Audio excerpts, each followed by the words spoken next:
ओम प्रणाम। आप सभी को नवरात्रों की बहुत बहुत शुभकामनाएं। आज हमारा पहला दिन है नवरात्रों का और कुछ छोटी छोटी चीज़ें हैं जिन्हें हम फॉलो करके बहुत ही अच्छा अपना साधना का स्तर इन 9 दिनों में बढ़ा सकते हैं। तो वो क्या चीज़ें हैं, पहले हम बात करेंगे। सबसे पहले जिस पे ज़्यादातर लोग कंफ्यूजन में रहते हैं कि क्या हमें व्रत करना चाहिए, क्या ये इतना ज़रूरी है, क्या व्रत करने से ही हमें फल मिलेगा। तो ये सारी चीज़ों का आज हम निदान करते हैं, बात करते हैं इन्हीं चीज़ों पे। देखिए, अगर आपका शरीर, पहले व्रत पर ही बात करेंगे, अगर आपका शरीर सुचारू रूप से चल रहा है, आप स्वस्थ हैं, तो आपको ज़रूर व्रत करना चाहिए। क्यों? क्योंकि ये एक बहुत ही साइंटिफिकली बनाए गए दिन हैं जो साल में 2 बार आते हैं। मतलब 6 मंथ्स के गैप पे ये आते हैं आपको। पहली चीज, फिजिकली आपको फिट रखने के लिए। आपका जो भी बॉडी, इतने दिनों में खाते पीते रहते हैं हमें टाइम नहीं मिलता कि हम कुछ अलग से अपनी बॉडी के लिए क्लींजिंग करें। तो इसमें बहुत ही अच्छी तरह आपकी बॉडी की क्लींजिंग हो जाएगी, क्योंकि ये 9 दिन आपकी बॉडी के सारे ऑर्गन्स को रेस्ट का टाइम मिलेगा। तो पहली दृष्टि से, शारीरिक दृष्टि से ये बहुत ही ज़्यादा आपके लिए लाभदायक है। दूसरा, अगर आप मन के हिसाब से देखें तो ये एक मन पे संयम करने के लिए भी आपको व्रत के लिए बताया गया है। हमारे जो ऋषि मुनि हैं वो बताते हैं कि हाँ, व्रत करिए, ताकि आपका जो मन हर वक्त कि अब ये खा लूँ, ये खा लूँ, आज इसका मन, तो कहीं ना कहीं उन चीज़ों पे अंकुश लगे और कुछ दिन तो ऐसे आए जिसमें हम लग के खाने पीने के बारे में ना सोच के सिर्फ और सिर्फ परमात्मा के बारे में ही सोचें। तीसरा, जो खाना बनाने में और ये पूरी प्रक्रिया में जो समय जाता है, वो समय हमारा वहाँ खराब ना हो, क्योंकि ये समय भजन का है, नाम जप का है, आपके ध्यान का है। तो वो समय आपका प्रोडक्टिव रहना चाहिए, बर्बाद नहीं होना चाहिए। तो एक ये भी बहुत बड़ा इसका रीज़न है फास्ट रखने का। उसके अलावा आप जब कोई संकल्प लेते हैं कि मैं फास्ट रखूंगा और यही खाऊंगा इतने दिन, और फिर जब आप उस संकल्प को पूरा करते हैं तो उससे आपकी संकल्प शक्ति भी बहुत दृढ़ हो जाती है। तो ये संकल्प शक्ति को आपकी दृढ़ करने के लिए, मजबूत करने के लिए, आपकी इंटरनल पावर को बढ़ाने के लिए भी बहुत अच्छा है और करना चाहिए। अब बात यह है कि जो लोग करते हैं वो तो बहुत अच्छा है। पहले बात करते हैं जो करते हैं तो कैसे करना चाहिए। अगर मान लीजिए आप फास्ट रख रहे हैं और आप कुट्टू की पूड़ी, पकौड़ियाँ बना बना के खा रहे हैं, तो वो आपका मन का संयम बिल्कुल नहीं हुआ। फिर तो गेहूं का ही बना के खा लेते हैं, गेहूं ने ही क्या बिगाड़ा है ना। तो फिर इसलिए ये चीज़ें मन के संयम के लिए हमने रखी हैं। तो उसमें ऐसी चीज़ें जो आपकी स्वाद की ग्रंथियों को, टेस्ट बड्स को और एक्टिवेट करे, वो चीज़ें अवॉइड करनी चाहिए। तो यहाँ पर इसलिए एक पहली चीज़ क्या है कि आपको अगर फास्ट रखना है तो आपको उसमें अवॉइड करना है कि हम कुछ भी ऐसा चटपटा, कुछ भी ऐसा स्वाद को बढ़ाने वाली चीज़ें ना खाएं। हमें फ्रूट्स और दूध, दही, इन चीज़ों पर ही ज़्यादा से ज़्यादा रहना है। और एक नमक, चाहे वो सेंधा नमक हो, चाहे वो रॉक सॉल्ट हो, चाहे वो आपका सी सॉल्ट हो, ये सारे ही नमक ही हैं। सेंधा नमक इनमें सर्वश्रेष्ठ बताया गया है, पर अगर आपको एक तरीके से आप फास्ट होना चाहते हैं तो आप उसमें सेंधा नमक भी और मीठा भी, दोनों चीज़ें अवॉइड करिए। सिर्फ फीका, जो आपको कोई जिसका टेस्ट नहीं होता है, उस तरीके से आप बॉडी को रखिए। तो ये एक तरीका है फास्ट रखने का। सेकंड, अगर फास्ट में ही हम सोचते हैं, जो लोग सिर्फ पानी पे और नींबू पानी पे और लिक्विड चीज़ों पे रखते हैं, बहुत अच्छा है, आप ऐसे करिए, कोई परेशानी नहीं है। जितना कम से कम, मतलब शरीर चलाने के लिए जितना बॉडी को ज़रूरत है, कम से कम आपकी सारी चीज़ों पे जोर पड़े, ऐसी चीज़ें ही खानी है। नहीं रहा जाता तो आलू खा लीजिए आप।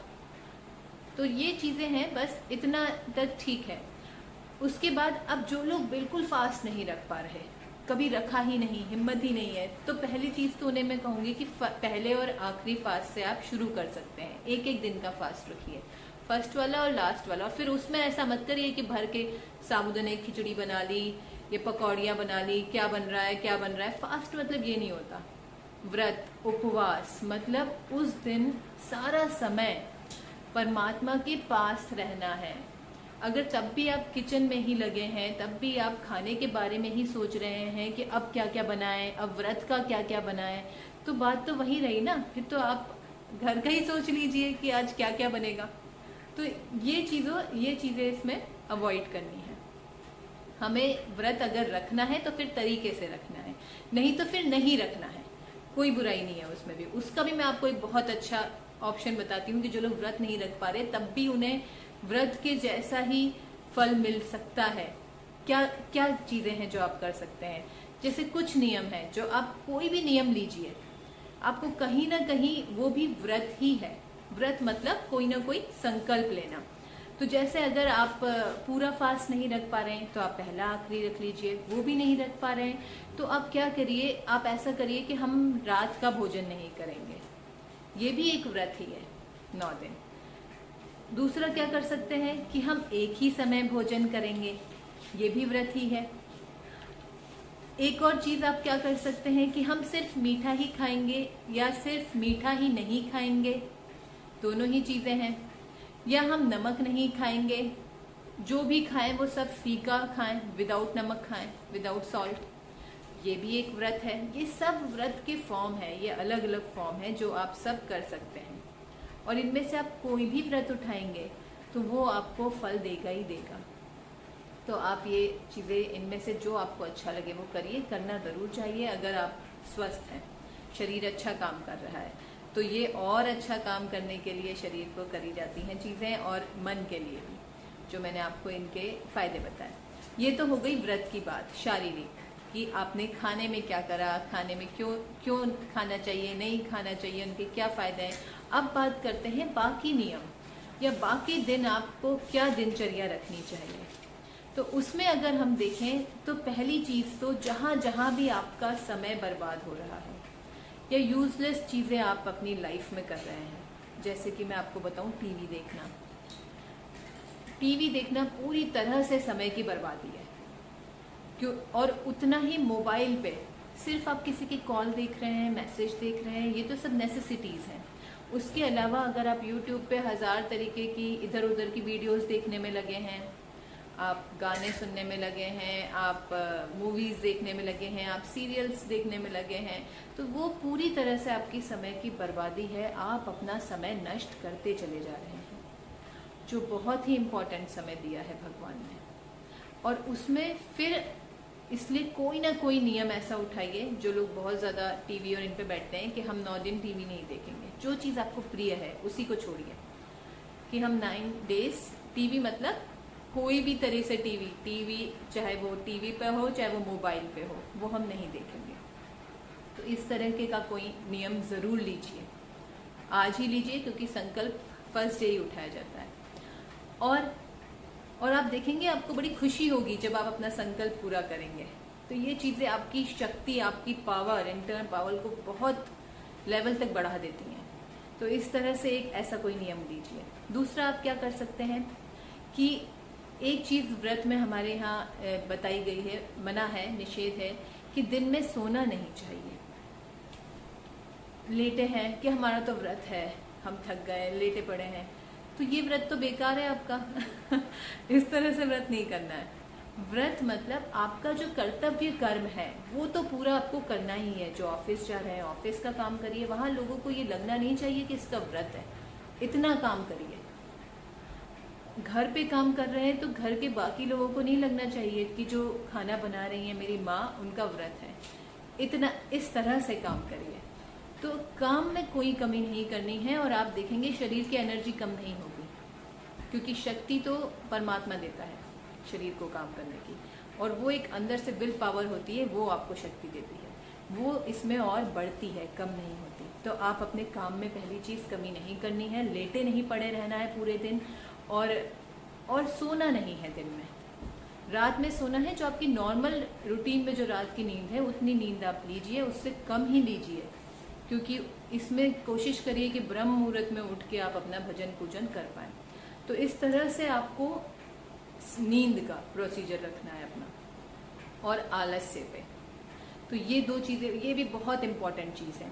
अब तीसरी बात करते हैं कि हमें कम से कम लोगों से डिस्कशंस करने हैं, लोगों से बातें करनी है इधर उधर की। करें भगवत चर्चा करें, भगवान के गुणों की बात करें, भगवान की लीलाओं की बात करें, भगवान के जितने प्रसंग हैं उनकी बात करें, बहुत अच्छा है, क्योंकि वो आपके मन में आनंद लाएगा, वो आपको उससे कनेक्शन टूटने नहीं देगा। तो वो चीज़ करें। पर कोई भी गॉसिप्स जब हम करते हैं ना बैठ के, कि इकट्ठी हो गई वो 5-6 लेडीज़ या हमारे घर में कोई आ गया, तो फिर जो हम इधर उधर की बातें करते हैं, इन सब चीज़ों को अवॉइड कर दीजिए ये 9 दिन। बाकी तो आप जो अपनी लाइफ जी रहे हैं, लेकिन ये 9 दिन हम थोड़ा सा डिफरेंट जी के देखते हैं कि कैसा लगता है एक अलग भाव में। तो ये गॉसिप्स बंद कर दीजिएगा और मौन रहने की कोशिश करिए। कम से कम लोगों से बात करिए, डिस्कशन करिए, क्योंकि आप जितना लोगों से बात करेंगे कहीं ना कहीं जो मैं कहती हूँ ना, उद्वेग, जो हमने गीता जी में जो साथ में जुड़े हैं वो जानते हैं, उद्वेग, कहीं ना कहीं किसी को आपकी बात बुरी लग गई, आपको किसी की बात बुरी लग गई, तो मन में वही विचार चलता रहेगा, और फिर वो विचार आएगा तो भगवान का विचार छूट जाएगा। तो इसलिए ये विचार ध्यान रखना है कि हमें भगवान का ही विचार रहे निरंतर। तो इसलिए लोगों से बात ही कम करें, मौन ज़्यादा रहें, और मौन आपकी शक्ति भी बढ़ाएगा। तो मौन रहें और ध्यान रहें। ये सारी बातें जो मैंने बताई हैं कि हाँ, लोगों से बात करेंगे तो कहीं ना कहीं आपस में मनमुटाव, चीज़ें बढ़ेंगी, ये सब अवॉइड करेंगे इस समय। तो ये ध्यान रखना है आपको, फिर भजन में मन नहीं लगेगा। क्योंकि फिर तीसरी मतलब आगे की चीज़ हमारी, कि आपको ज़्यादा से ज़्यादा जो सबसे इम्पॉर्टेंट चीज़ है, भगवान का नाम लेना है। गीता जी का पूरा पाठ करिए रोज, पूरी गीता जी का। फिर भागवत मिल जाए आपको, रामचरितमानस में 9 पारायण के पार्टीशंस हैं, पहले से ही वहाँ नवापारायण का विश्राम, ऐसे 9 दिन के हिसाब से वो रामचरितमानस बनी हुई है। तो वो आपको 9 दिन में कंप्लीट करनी है, ऐसा नियम लें, वो करें। फिर हनुमान चालीसा करें, फिर सुंदरकांड करें, ये सारी चीज़ें ज़्यादा से ज़्यादा करें। और जब आप ये अपना ये गॉसिप्स वाला टाइम, टीवी वाला टाइम, और ये जो इधर उधर जो वेस्ट करने वाला टाइम होता है लोगों के साथ, ये सब जब आप ख़त्म करेंगे तो आपको इन चीज़ों के लिए आराम से टाइम मिल जाएगा। आप खुद देखेंगे कि बहुत समय बच रहा है। खाना पीना भी अगर नहीं बनाना तो और समय बच रहा है, तो सारा ही समय बच रहा है, तो उसको कहाँ लगाएंगे? उसको सारे को भगवान में लगाएंगे। उपवास, उप मतलब उसके पास में, समीप में वास करना है, उसके समीप ही रहना है पूरे समय, तब वो आपका वास्तविक उपवास हुआ। चाहे खाना पीना पूरा खा रहे हैं कि हमसे नहीं रहा जाता, चलिए ठीक है, तो भी अगर आप पूरे वक्त, जो मैंने आपको चीज़ें कही कि समय बर्बाद ना करके, आप किसी के साथ बातें ना करके, टीवी ना देख के, आप जब पूरे समय परमात्मा के साथ ही हैं, उसी के साथ हैं, तो वो आपका वास्तविक उपवास होगा। इस तरह से ये आपको नवरात्रे पूरे मनाने हैं। ये हमारा एक पर्व है जो हमें और परमात्मा के पास ले जाता है, उससे और ज़्यादा जोड़ देता है। तो हमें ऐसे पर्व ज़रूर मनाने चाहिए जिससे कि हमारी साधना में वृद्धि होती चली जाए।